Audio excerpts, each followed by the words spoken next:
काय मोडेल पण वाकणार नाही, मोडेल पण वाकणार नाही. चूक. शिवाजी महाराजांनी हे आपल्याला शिकवलं नाही. हे आपल्याला कोणी शिकवलं? पुष्पराज झुकेगा नाही साला. मग शिवाजी महाराजांनी आपल्याला शिकवलं काय? जिथं मोडायची वेळ येईल तिथं वाकून जा, जिथं मोडायची वेळ येईल तिथं वाकून जा. पुरंदरचा तह आपल्याला हे शिकवतो. आणि ज्यानं वाकायला लावलं स्वतःचं सामर्थ्य वाढवा आणि त्याचं सगळं अस्तित्व मोडीत काढा, हे महाराजांनी आपल्याला शिकवलं. शिवाकाशीदांचा प्रसंग सर्वांना माहिती आहे की शिवाजी महाराजांचं रूप घेऊन मी सिद्धी जोहरकडे जातो असं शिवकाशीद म्हणतो आहे. लढता लढता मृत्यू येणं ही गोष्ट वेगळी आहे, पण मी फक्त मरायला चाललो आहे म्हणून जाणं ही गोष्ट वेगळी आहे. शिवकाशीदांना माहिती होतं की मी लढायला चाललो नाही, मी मरायला चाललोय. तिथं फक्त एकच गोष्ट, ती म्हणजे मृत्यू. तिथं लढून लढून जिंकण्याची शक्यता अजिबात नाही. तिथं आहे ते फक्त आणि फक्त मृत्यू. मृत्यूला आलिंगन देण्यासाठी म्हणून शिवकाशीद निघाले. केवढे थोर बलिदान. आणि पुढे शिवकाशीदांनी किल्ला लढवला आणि तिकडे घोर खिंडीत बाजी प्रभू आपल्या मावळ्यांशी उभे होते. तोफे आधी न मरे बाजी सांगा मृत्यूला, अशी भावना एक मावळाच व्यक्त करू शकतो. म्हणून मावळ्याच्या रक्ताने बलिदानाने पावन झालेली ही खिंड पावन खिंड म्हणून नावाजली गेली. काही लोक म्हणतात की महाराज हे देव होते, देवाचा अवतार होते म्हणून त्यांना यश मिळत गेलं. असं म्हणणाऱ्यांना छत्रपतींचे कष्ट दिसलेच नाहीत, त्यांचं लग्न दिसलं नाही, मावळ्याचं मरण दिसलं नाही. अफजल खानाचा पेपर अवघडच होता, पण महाराजांनी तो स्वतःच्या बुद्धी चातुर्याने तो सोपा केला आणि पासही झाले. आणि अभिराव सुटकेचा पेपर तर असाध्यच होता, पण असाध्य ते साध्य करिता सायास कारण अभ्यास तुका म्हणे. हा मंत्र शिवरायांकडे होता म्हणून ते साध्य झालं. ध्येयासोबत न्यायही देणारा राजा म्हणजे शिवछत्रपती.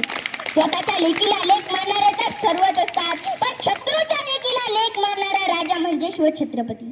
स्वराज्यातल्या आया बहिणी सुरक्षित केल्या. इनके संविधान में ना गलती माफ होती थी ना बेइज्जती.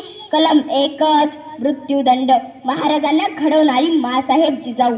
महाराज घडले ते जिजाऊंच्या संस्कारामुळे. दिल्ली झाली दीनबाजी, दिल्लीशाचं गेलं पाणी. रामराणी ताराराणी भद्रकाली कोपली. आधी माया आधी शक्ती तुझ्या भवानीचं वात्सल्य पावित्र्य मांगल्य. माणसाच्या जन्माला घेऊन येणाऱ्या राजमाता राष्ट्रमाता जिजाऊ मासाहेब. विदर्भाची ही कन्या मराठवाड्यांची सून झाली. परक्यांच्या विरोधात स्वराज्याची पहाट झाली. या मातेच्या वैचारिक पातळीचा थांगही लागणार नाही इतका मोठा धीर, शौर्य, सहनशीलता यांच्या अंगी होती. अहो, या मातेचा माहेर, तिचे भाऊ, तिचे वडील, भाचे यांची विनाकारण निष्कपट परकी यांनी हत्या केली. एका दिवसात होत्याचं नव्हतं झालं. साधारण स्त्री असती तर धरणीला टेकली असती, पण मला ही भवानीचा अवतार वाटते, जिने या प्रसंगात खचून न जाता या परकी यांचा नायनाट करण्याचा संकल्प घेतला. आणि तो नुसता घेतलाच नाही तर तो सत्यातही उतरवला. अशा महान स्त्रियांचा वारसा असणाऱ्या या महाराष्ट्रातील माता खरंच इतक्या खंबीर आहेत का? उठ मम्मी जागी हो, उद्याची जिजाऊ हो. घरोघरी जर जिजाऊ निर्माण झाल्या तर शिवराय जन्माला आल्याशिवाय राहणार नाही.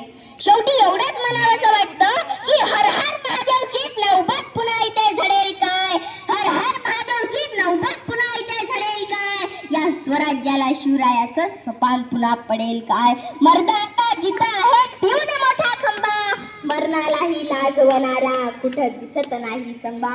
त्या शंभू सारखा शूरवीर तरुण इथे घडेल काय? या स्वराज्याला शिवरायाचं सपान पुन्हा पडेल काय? मोबाईलच्या दुनियेत गुंतली आमची आई, आधुनिकतेच्या नावाखाली धर्म काही शिकवत नाही. जिजाऊचं बाळ आता शिवबासारखं मडेल काय? या स्वराज्याला शिवरायाचं सपान पुन्हा पडेल काय? या स्वराज्याला शिवरायाचं सपान पुन्हा पडू दे आणि घरोघरी जिजाऊच्या संस्कारातून शिवराय घडते.